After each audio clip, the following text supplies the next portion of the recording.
Hello everyone, welcome back to the channel. Start करते हैं आज का वीडियो। तो जैसा कि हमने डिसाइड किया था, जो अपना व्यापम का पटवारी का एग्ज़ाम जो कि शेड्यूल्ड है 10 अप्रैल को, 10 अप्रैल को, तो उसके लिए जो अपना इम्पोर्टेंट करंट अफेयर्स है, जैसे कि आपको पता है छत्तीसगढ़, भारत और इंटरनेशनल से रिलेटेड कम से कम 15 से 20 करंट अफेयर्स के क्वेश्चंस आएंगे। और जैसे कि व्यापम का भी अपना एक स्तर लगातार दिन पे दिन जो जितने भी उसके पेपर गुजरते जा रहे हैं उसका स्तर लगातार बढ़ते ही जा रहा है। तो उसी को देखते हुए हमें भी अपनी तैयारी को उसी लेवल पर करनी होगी, है ना। तो करंट अफेयर्स को अपन धीरे धीरे कंप्लीट करते हैं, उसके बाद जीके का भी जो इम्पोर्टेंट पोर्शन है वो भी अपन कंप्लीट कर लेंगे, ठीक है। तो जैसे कि हमने लास्ट वीडियो में कोरोना वायरस की जो वैक्सीन अपने भारत में उससे रिलेटेड सारे फैक्ट्स और जितने भी इम्पोर्टेंट न्यूज़ थी पिछले साल और इस साल की वो कवर की थी। उससे भी डेफिनेटली एक ना एक क्वेश्चन अभी बन भी रहे हैं लगातार पिछले एग्जामों में, और आगे भी उसी में से बनेगा, है ना। तो आज भी एक ऐसा ही अभी कंटेम्प्रेरी इशू से रिलेटेड बहुत ही ज़्यादा महत्वपूर्ण जो टॉपिक है उससे रिलेटेड न्यूज़ और करंट अफेयर्स में लेके आया हूँ। जैसे कि आपको पता है अभी ये हाल ही में जो वॉर चल रहा है यूक्रेन और रशिया के बीच, तो उससे संबंधित जो डिफेंस रिलेटेड जो न्यूज़ है वो भी बहुत ही इम्पोर्टेंट होने वाली है, क्योंकि जो वॉर की स्थिति अभी बनी हुई है या चल रही है तो उससे रिलेटेड क्वेश्चन हमेशा बनेंगे ही। तो भारत के प्रोस्पेक्ट में भी भारत का जो डिफेंस सेक्टर है उससे भी भारत ने क्या क्या पिछले साल और इस साल क्या क्या नए परीक्षण किए, भारत की क्या स्थिति है, तो उससे रिलेटेड भी न्यूज़ काफ़ी ज़्यादा महत्वपूर्ण होने ही वाली है ना। तो उससे भी एक ना एक प्रश्न जरूर बनेगा। तो ऐसे में जो एक भारत की जो एक बहुत ही महत्वपूर्ण संस्था है जिसका नाम है DRDO, defence research development organisation, ठीक है। तो यही जो भारत में हथियारों के मिसाइलों को बनाने का उनके परीक्षण का काम करती है, और यही वह संस्था है जो उन्हें हमारी जो तीनों सेनाएं हैं, एयरफोर्स, नेवी, आर्मी, इन्हें हथियार बना के उनका अच्छे से परीक्षण करके उन्हें वो हथियार को सौंपती है ना। ये जो संस्था है इसके बारे में भी अपन जानेंगे। और ये अपने टेस्ट कहाँ करती है, आपको पता होगा उड़ीसा के बालासोर में ये अपने सारे के सारे टेस्ट करती है ना। DRDO जो ऑर्गेनाइजेशन है ना, 30 से ज़्यादा इसकी लेबोरेटरीज़ हैं। उसकी जो मुख्य मुख्य लेबोरेटरीज़ हैं वो एक स्टैटिक जीके का पार्ट है, वो भी अपन आगे कवर करेंगे। तो इससे जो रिलेटेड जो न्यूज़ है ये बहुत ही ज़्यादा महत्वपूर्ण होने वाली है, चाहे आपका PSC CGPSC मेंस हो, चाहे कोई भी एग्ज़ाम हो। पर्टिकुलर एग्ज़ाम नहीं बोलना चाहिए, सारे के एग्ज़ामों के लिए बहुत ही ज़्यादा महत्वपूर्ण होने ही वाला है ना। विभिन्न एग्ज़ामों में विभिन्न अलग अलग लेवल्स पे ये प्रश्न 100% पूछे जाएंगे, चाहे आपका SSC का एग्ज़ाम हो, CGL CHSL या रेलवे, या जो अभी स्पेशली व्यापम का जो पटवारी उसमें तो क्वेश्चन आने ही वाला है ना। तो इस संस्था ने 2021 और 22 में जो जो परीक्षण किए उसके बारे में आपको डिटेल से आपको बताऊंगा, उसके बारे में अपन चर्चा करेंगे। थोड़ा टिपिकल टॉपिक है तो इसे ध्यान से आप पढ़िएगा, 2-3 बार लेक्चर को देखिएगा, आपको समझ में आ जाएगा, है ना, और नोट करिएगा। तो सबसे पहले बात कर लेते हैं इस संस्था की। ये जो DRDO थी, जो DRDO है इसकी स्थापना 1 जनवरी 1998 को ही 58 को होती है, 1 जनवरी 1958, ठीक है। तो ये पहला पॉइंट है। इसका हेडक्वार्टर कहाँ पर है, तो दिल्ली में है इसका हेडक्वार्टर, ठीक है। इसके डायरेक्ट चेयरमैन कौन है, ये बहुत ही महत्वपूर्ण प्रश्न है। तो इसके चेयरमैन हो जाते हैं डॉक्टर G सतीश रेड्डी, ठीक है। डॉक्टर G सतीश रेड्डी इसके वर्तमान में चेयरमैन है, ठीक है।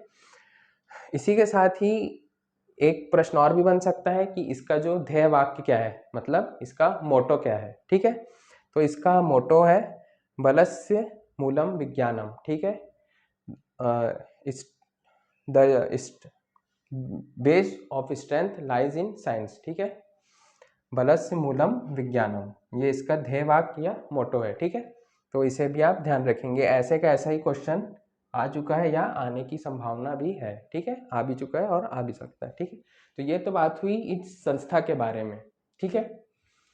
अब जान लेते हैं कि इस संस्था ने 2021 और 2022 में कौन कौन से महत्वपूर्ण परीक्षण किए और उससे रिलेटेड संबंधित न्यूज़। तो ये पार्ट 1 होगा, ऐसा ही एक दूसरा पार्ट भी लाएंगे क्योंकि संस्था ने काफ़ी ज़्यादा परीक्षण किए हैं 2021 और 22 में, जो कि बहुत महत्वपूर्ण है, जिसे छोड़ा तो बिल्कुल नहीं जा सकता, है ना। तो चलिए स्टार्ट करते हैं ना। तो सबसे पहला परीक्षण इसने 2021 में ही किया था, स्टार्टिंग में जो किया वो था सिंधु नेत्र, ठीक है। ये एक परीक्षण नहीं था, माफ कीजिएगा, ये सिंधु नेत्र। ये सिंधु नेत्र क्या था? ये एक सर्विलियंस सैटेलाइट था जिसे छोड़ा गया था PSLV C51 के द्वारा, ठीक है। Polar satellite launch vehicle C51। C51 मतलब जो 51 होता है, जो डिजिट होते हैं, ये उड़ान संख्या होती है ना। तो सिंधु नेत्र एक सर्विलांस सैटेलाइट थी जिसे PSLV C51 द्वारा छोड़ा गया था। तो इसमें जो इम्पोर्टेंट पॉइंट है वो क्या है? सिंधु नेत्र क्या है? तो सिंधु नेत्र एक सर्विलांस सैटेलाइट है, ठीक है, सर्विलांस सैटेलाइट है जिसे PSLV C51 द्वारा छोड़ा गया था, है ना। आपको पता होगा PSLV C51 द्वारा भारत ने ब्राज़ील की भी एक सैटेलाइट अमेजोनिया 1 इसे भी प्रक्षेपित किया था, है ना। तो ये बात हो गई अपनी सिंधु नेत्र की, ठीक है। उसके बाद आ जाते हैं हेलिना पे। हेलिना और ध्रुवास्त्र, इनको दोनों को कंबाइन करके अपन को जानना है, ठीक है। भारत ने इंटीग्रेटेड मिसाइल डेवलपमेंट प्रोग्राम जो कि 1983 में शुरू हुआ था, उसके तहत 5 मिसाइल भारत ने बनाई थी। पटना, जिसका एब्रीवेशन होता है पृथ्वी, अग्नि, त्रिशूल, नाग और आकाश, ठीक है। पटना करके इसका एब्रीवेशन है। 5 मिसाइल बनाई थी, ठीक है। तो उसमें से जो नाग मिसाइल है, जो ये नाग मिसाइल बनाई थी, ये कैसी मिसाइल है, आपसे पूछा जा सकता है। तो ये है एक एंटी टैंक गाइडेड मिसाइल, ठीक है, एंटी टैंक गाइडेड मिसाइल, ठीक है। थोड़ा ये कॉम्प्लिकेटेड टॉपिक है, इसको आप ध्यान से आराम से समझेंगे, आपको समझ में आ जाएगा बार बार रिपीट करके, ठीक है। तो ये जो नाग मिसाइल है, इसी का ही ये 2 वर्जन्स हैं, हेलिना और ध्रुवास्त्र, ठीक है। अब ये हेलिना क्या है? तो जो नाग मिसाइल है, इसका हेलीकॉप्टर जो वर्जन है, मतलब इस नाग मिसाइल को जो हेलीकॉप्टर से भी ज़्यादा हेलीकॉप्टर्स के द्वारा जो दागा जाया जा सकता है, उस वर्जन का नाम है हेलिना, ठीक है। हेलीकॉप्टर लॉन्च्ड नाग मिसाइल, हेलिना, ठीक है। और ये जो हेलिना और ध्रुवास्त्र हैं, ये दोनों ही हेलीकॉप्टर से लॉन्च किया जा सकता है। और ये कौन सी मिसाइल है? ये नाग मिसाइल है, ठीक है। नाग मिसाइल के ही ये 2 वर्जन्स हैं जिसे हेलीकॉप्टर के द्वारा लॉन्च किया जा सकता है, ठीक है। तो अब आपको ध्यान रखना है कि हेलिना ये आर्मी के लिए बनाया गया है और जो ये ध्रुवास्त्र है ये एयरफोर्स के लिए बनाया गया है, ठीक है। हेलिना आर्मी वर्जन है और ध्रुवास्त्र जो है वो इंडियन एयरफोर्स वर्जन है, किसका? तो नाग मिसाइल का। और नाग कैसी मिसाइल है? एंटी टैंक गाइडेड मिसाइल, ठीक है। अब आ जाते हैं अपने चौथे पॉइंट पर। जो चौथा पॉइंट है वो है SFDR। ये किसका एब्रीविएशन है? इसको ध्यान से समझिएगा। ये है सॉलिड फ्यूल डक्टेड रामजेट, ठीक है। इसको आपको डायरेक्ट क्वेश्चन ऐसा भी बन सकता है कि SFDR का फुल फॉर्म क्या है? तो वो है solid fuel ducted ramjet, okay. ये रामजेट क्या होता है? तो आपको केवल उसमें आपको ये ध्यान रखना है कि ये जो रामजेट है, ये मिसाइल टेक्नोलॉजी होती है, जो एयर टू एयर मिसाइल को अपन को लॉन्ग रेंज जो होती है missile, long range air to air मिसाइलें होती हैं, उसमें ये टेक्नोलॉजी को हम अपन आने वाले टाइम में यूज़ करने वाले हैं। रामजेट टेक्नोलॉजी में क्या होता है, जो प्रपल्शन जो होता है उसको वायु एटमॉस्फेयर में जो एयर होती है उसी के थ्रू प्रोपल्शन इसमें किया जाता है, ठीक है। आपको बस केवल यही ध्यान रखना है कि ramjet technology is solid fuel ducted ramjet, ठीक है, SFDR, okay. Now moving on, हमारा जो नेक्स्ट नेक्स्ट एक्सपेरिमेंट था वो था पाइथन 5, ठीक है, ध्यान से देखेंगे पाइथन 5। अब ये पाइथन 5 क्या है, तो ये है BVRAAM, समझ में नहीं आएगा अभी बताता हूँ, BVRAAM, ठीक है। BVRAAM मतलब beyond visual range, beyond visual range air to air missile, मतलब हवा से हवा में मार करने वाली मिसाइल है। और बियॉन्ड विजुअल रेंज मतलब हमारी जो देखने की जो लिमिट है उसके दूर से आके ये वार करती है, ठीक है। Beyond visual range air to air missile, ठीक है। और इसका जो परीक्षण हुआ था ये किससे हुआ था, तो उस जहाज का नाम था, जैसे कि आपको पता है एयर टू एयर मिसाइल है तो हवा में जाके ही मारेंगे, तो हवा में किसके द्वारा ले जाया गया, तेजस के द्वारा, ठीक है। और आपसे ये भी पूछा जा सकता है कि तेजस क्या है, तो तेजस एक लाइट कॉम्बैट एयरक्राफ्ट है, ठीक है, LCA, लाइट कॉम्बैट एयरक्राफ्ट, जिसे किसके द्वारा बनाया गया, तो हिंदुस्तान एरोनॉटिक्स लिमिटेड, बेंगलुरु में जिसका हेडक्वार्टर है, हिंदुस्तान एरोनॉटिक्स लिमिटेड द्वारा बनाया गया तेजस को। और पाइथन 5 जो मिसाइल है उसका परीक्षण तेजस से किया गया, ठीक है। नाउ नेक्स्ट तो अगला जो हमारा परीक्षण था वो था पिनाका ER का, ठीक है। अब ये पिनाका क्या है, तो जो पिनाका है वो एक, सीधा आपसे सवाल पूछा जा सकता है कि पिनाका क्या है, तो पिनाका एक multi barrel rocket launching system है, ठीक है, multi barrel rocket launching system जिसका नाम है पिनाका, ठीक है।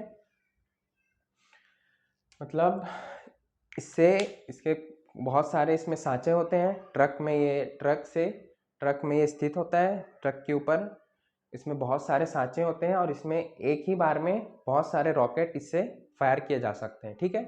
पोर्टेबल होता है, कहीं भी आप वो ट्रक को ले जाइए जहाँ पे आपको वार करना है और वहीं से सीधे रॉकेट को दागा जा सकता है, ठीक है। मल्टी बैरल, बहुत सारे उसमें बैरल रहते हैं, रॉकेट लॉन्चिंग सिस्टम है, ठीक है।